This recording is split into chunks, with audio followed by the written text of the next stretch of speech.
Estimado camarada, muito obrigado pela sua detalhada carta de 3 de junho. Tem em abundância informações valiosas que espero utilizar no futuro. Aqui somente quero aludir ao problema da nossa postura com a oposição de direita alemã. 1. Você reconhece que Brandler e Thalheimer não compreenderam a situação revolucionária da Alemanha em 1923. A situação revolucionária da China de 1925 a 1927. A situação revolucionária da Grã-Bretanha em 1926 e, por último, o caráter termidoriano da luta contra o trotskismo, de 1923 a 1927. Ao aceitar tudo isto, você reconhece que Brandler e Thalheimer não são revolucionários, porque os revolucionários se definem e revelam pela sua atitude frente a problemas fundamentais da Revolução Mundial. O que podemos ter em comum nós, os bolcheviques, com esses não revolucionários ou, pior ainda, com pessoas que combateram as nossas resoluções e palavras de ordem revolucionárias nos momentos mais críticos dos últimos 6 ou 7 anos? 2. Apesar de tudo, molesta-lhe que qualifiquemos Brandler e Thalheimer de liquidadores e mencheviques. Esta qualificação, no seu sentido literal, é claro, é errônea. Mas a tendência que os opõe a nós é indubitavelmente liquidacionista e menchevique. O Arbeiterzeitung, 2, de Viena faz-me exatamente as mesmas críticas que Thalheimer. Este e o Arbeiterzeitung unem-se com Stalin contra mim e com Ricol e Bukharin contra Stalin. Mas o Arbeiterzeitung de Viena não o faz abertamente, enquanto que Brandler e Thalheimer dedicam-se a um miserável jogo de esconde. Nestes casos prefiro o Arbeiterzeitung, que é um inimigo declarado. 3. Sua carta contém argumentos demolidores contra a direita. Contudo, você considera necessário acrescentar que a situação no Partido Comunista Alemão melhoraria se aplicasse a política chamada direitista em lugar da que se aplica atualmente. Mas, depois de tudo, já vimos a política brandlerista na direção do partido. Provocou a maior das catástrofes nos fins de 1923. Esta catástrofe constitui a base de todas as violentas reviravoltas subsequentes do comunismo alemão para a direita e para a esquerda. Esta catástrofe assentou as bases de toda a etapa posterior de estabilização do capitalismo europeu. Como se pode passar por alto o facto de que Brandler, como político, está do outro lado da barricada? 4. Você sabe que não cheguei repentinamente a esta conclusão devastadora. Tinha esperanças de que Brandler aprendesse. No outono de 1923 adquiriu consciência de sua própria incapacidade. Disse-me várias vezes que lhe faltava talento para orientar-se numa situação revolucionária. Sem embargo, depois que deixou passar a situação revolucionária, se tornou muito arrogante. Começou a acusar-me de pessimista. Aguardava 1924 contra o maior otimismo. Então compreendi que este homem era incapaz de diferenciar a frente e o reverso da revolução. Se se tratava de um assunto de idiosincrasia pessoal, não seria tão grave. Mas agora tudo isto tornou-se num sistema, e sobre este sistema se está construindo uma fração. O que podemos ter em comum com esta fração? 5. Não assumo, de maneira alguma, a defesa da linha de Maslow e os outros. Em 1923, o radicalismo verbal de Maslow derivava da mesma passividade que originava os erros de Brandler. Maslow, que não compreendia o ABC do problema, tratou de pôr em ridículo a minha proposta de fixar data para a insurreição. No 5º Congresso seguia acreditando que a revolução estava a ganhar impulso. Em outras palavras, nos problemas mais importantes teve a mesma posição que Brandler, sazoada com um pouco de condimento ultra-esquerdista. Mas Maslow tratou de aprender até que caiu no pântano da capitulação. Outros ex-ultra-esquerdistas sim aprenderam algumas coisas. Não assumo a menor responsabilidade pela linha do Volkswille no seu conjunto, que contém muitos restos do passado, quer dizer, é uma combinação de tendências oportunistas e ultra-esquerdistas. Não obstante, estes camaradas aprenderam bastante e muitos deles demonstraram que são capazes de aprender mais. Brandler e Thalheimer, ao contrário, deram um colossal passo para trás ao elevar a sua cegueira revolucionária ao nível de um programa. 6. Você considera meritória a sua luta pela democracia partidária. Não vejo onde está o mérito. Brandler e Thalheimer jamais elevaram as suas vozes para protestar contra o esmagamento da oposição de esquerda. Não somente toleraram o regime stalinista, também o apoiaram. Uniram-se ao coro termidoriano de perseguição ao trotskismo, quando começaram a sentirem-se obrigados a lutar pela democracia no partido. Quando o aparato começou a esmagá-los e quando se convenceram de que para chegar ao poder não bastava servir aos stalinistas. Pode-se considerar meritória a atitude dos oportunistas que começaram a berrar quando os centristas, temerosos das críticas da esquerda, começam a persegui-los? Ninguém gosta que o apaleiem, não há mérito algum nisso.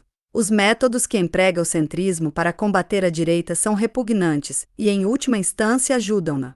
Mas isto não significa que, se houvesse um regime democrático no Partido Comunista, teriam a obrigação de outorgar o direito de afiliação à tendência oportunista de Brandler. É ilícito enfocar a democracia partidária como um conceito em si. Falamos da democracia partidária sobre bases revolucionárias específicas que excluem o brandlerismo. 7. Segundo você, o segundo mérito dos brandleristas reside na sua luta pelas reivindicações transicionais, o seu intento de vincular-se com as massas, etc.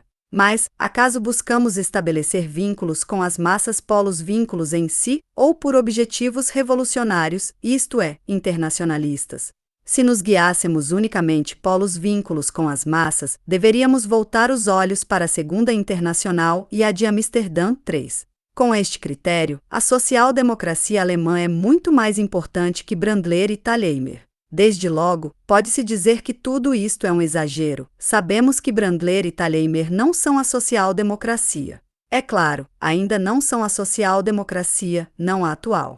Mas há que observar os factos na sua dinâmica. Tampouco a social-democracia alemã se iniciou com Hermann Miller. Por outro lado, Brandler quer ganhar as massas, ainda não as ganhou. Você mesmo observa com indignação que os brandleristas voltam as costas ao proletariado internacional. Não lhes preocupa a Revolução Russa, nem a Revolução Chinesa, nem o resto da humanidade. Querem realizar a sua política na Alemanha, assim como Stalin quer construir o socialismo na Rússia. Viver e deixar viver. Contudo, já vimos aonde conduz no passado esta política, a 4 de agosto de 1914, 4. Permita-me lembrar-lhe mais uma vez que as frações oportunistas jovens, sobretudo as de oposição, não são melhores que os velhos partidos social-chauvinistas, assim como um jovem leitão não é melhor que um porco velho. 8. Mas aqueles que acreditam que Brandler é realmente capaz de conduzir as massas no terreno da realidade, quer dizer, do reformismo nacional, cometem um grave erro. Não, neste terreno, Brandler tem um adversário imbatível. Na medida em que o operário comum deve eleger entre Brandler e Wels, optará por Wels, e à sua maneira terá razão. Não existe a menor razão para reiniciar desde o começo um facto já consumado. 9. Você aparentemente aprova a crítica de Brandler e Thalheimer à política de Thalmann no 1º de maio. Acrescenta ao passar que está seguro de que eu não aprovo dita política.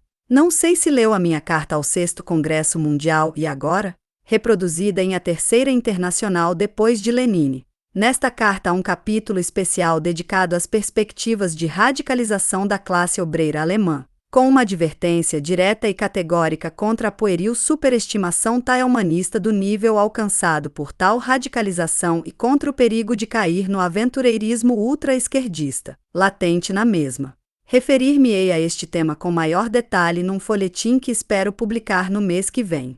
Mas ao criticar o aventureirismo burocrático, delinearei uma demarcação ainda mais talhante entre a minha crítica e a de Brandler. Os oportunistas sempre aparecem em atitude triunfal ao criticar o aventureirismo revolucionário.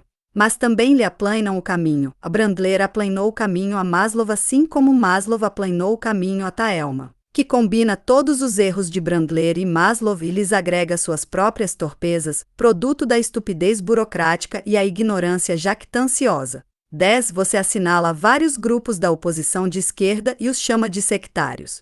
Teríamos que nos pôr sobre o conteúdo desta palavra. Existem entre nós indivíduos que se satisfazem em permanecer em suas casas e criticar de lá os erros do partido oficial, sem impor-se tarefas mais amplas, sem assumir obrigações revolucionárias práticas, que fazem da oposição revolucionária um título honorífico, algo semelhante à Ordem da Legião de Honra. Há também tendências sectárias que se expressam buscando a quinta pata de cada gato com que cruzam. É necessário combatê-las e estou pessoalmente disposto a fazê-lo, sem deixar-me atemorizar, chegado o caso, por velhas amizades, vínculos pessoais, etc. Sem embargo, não há que se fazer ilusões. Mais uma vez, não é a primeira nem será a última, os marxistas revolucionários veem-se reduzidos à situação de uma sociedade internacional de propaganda. Esta situação, pela sua própria natureza, entranha certos elementos de sectarismo que somente podem ser superadas gradualmente. Você parece assustado porque a sua organização tem poucos militantes. É claro, é desagradável, é melhor ter organizações com milhões de militantes. Mas, onde devemos nós encontrar, a vanguarda da vanguarda, organizações de milhões de militantes? Quando apenas ontem a revolução sofreu derrotas catastróficas nos países mais importantes. Derrotas provocadas por uma direção menchevique que se esconde atrás de uma falsa máscara bolchevique. Onde? Atravessamos agora um período de reação colossal, que sobrevém depois dos anos revolucionários, de 1917 a 1923. Num plano histórico novo e mais elevado, nós, os marxistas revolucionários, voltamos a ser uma minoria pequena e perseguida, quase como no princípio da guerra imperialista. Toda a história, a partir, digamos, da Primeira Internacional, 5, demonstram que essas regressões são inevitáveis. A vantagem que temos sobre os nossos antecessores é que hoje a situação é mais madura e nós mesmos somos mais maduros, posto que nos apoiamos em Marx, Lenine e muitos mais. Somente podemos capitalizar a nossa vantagem se somos capazes de exercitar uma grande intransigência ideológica, mais implacável ainda que a realizada por Lenine ao estourar a guerra. Os impressionistas sem caráter, como Hadeck, afastar-se-ão de nós. Falarão do nosso sectarismo. Não devemos temer as palavras. Já vivemos situações similares em duas ocasiões, durante a reação de 1907 a 1912 na Rússia e em toda a Europa durante os anos de guerra. Haverá novas capitulações individuais, deserções, traições declaradas, o qual é inerente ao caráter da etapa. O que resta nas nossas fileiras será mais digno de confiança. A maior honra a que pode aspirar hoje um revolucionário autêntico é seguir sendo um sectário do marxismo revolucionário para os filisteus, os lamuriantes e os pensadores superficiais. Permita-me repetir, hoje voltamos a ser somente uma sociedade internacional de propaganda. Não vejo nisto o menor motivo para cair no pessimismo, apesar de que temos por detrás de nós a grande montanha da Revolução de Outubro. Ou mais precisamente, justamente por termos por detrás de nós esta grande montanha histórica. Não me cabe a menor dúvida de que a base do desenvolvimento do novo capítulo da Revolução Proletária será o nosso grupo sectário. 11. Para terminar, 2 palavras sobre o conjunto do grupo de Brandler. Você concorda comigo de que Brandler e Thalheimer são incorrigíveis? Eu estou disposto a concordar com você de que a fração é superior aos seus líderes. Muitos operários foram parar nesta fração, desesperados com a política do partido oficial, e recordando ao mesmo tempo a lamentável direção dos ultra-esquerdistas a partir de 1923. Tudo isto é certo. Um setor destes operários, o mesmo que um setor dos operários ultra-esquerdistas, passar-se-á à social-democracia. Outro se achegará de nós, se não somos indulgentes com a direita. A nossa tarefa consiste em explicar que a fração brandlerista não é mais que uma nova porta de entrada à social-democracia. 12. Necessitamos de um programa de ordens transicionais? Sim. Devemos aplicar uma tática correta nos sindicatos? Indubitavelmente. Mas somente se pode discutir estes problemas com quem tenha resolvido clara e firmemente com que fim necessitamos de tudo isto. Assim como não discuto as diversas correntes do materialismo com um homem que se persigna ao passar por uma igreja, não vou elaborar ordens e táticas com Brandler, quem, por uma questão de princípios, confunde a frente com o reverso da revolução. Primeiro temos que nos atrincheirar nos nossos princípios, depois buscar um ponto de partida correto, e somente então avançar segundo os lineamentos táticos. Estamos agora numa época de autoclarificação principista e implacável diferenciação a respeito dos oportunistas e confusionistas. Este é o único caminho que conduz à revolução. Com saudações cálidas e intransigentes. L. Trotsky.